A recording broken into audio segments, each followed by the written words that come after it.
First time I met SUGE KNIGHT was at a restaurant in LA called Palm Restaurant.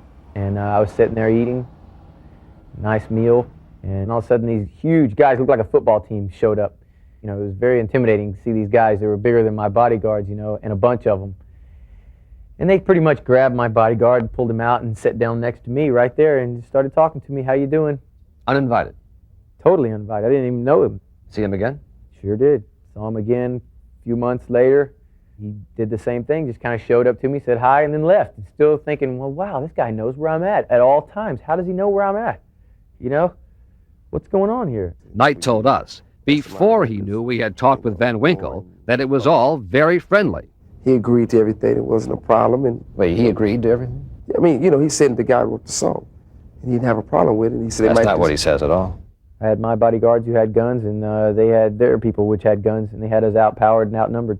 Talking publicly about it for the first time, Van Winkle describes a terrifying night in his suite at a Beverly Hills hotel when he says SUGE KNIGHT showed up with 6 other men.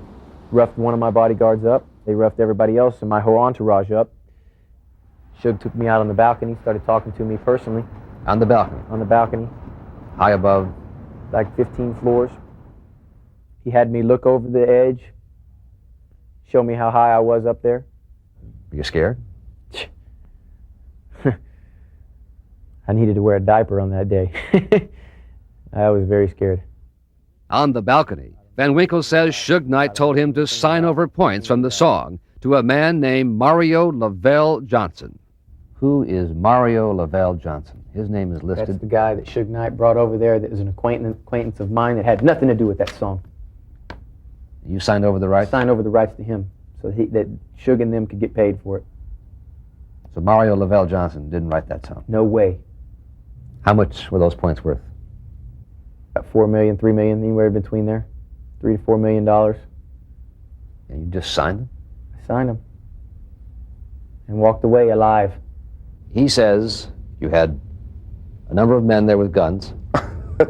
You then took him out to the balcony, he says. And you said you're going to sign over the rights.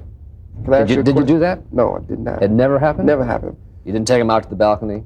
How did that sound to you? It sounds like what occurs in other police reports involving you. Again and again, there's a pattern, Mr. Knight, where you do that. That's not true.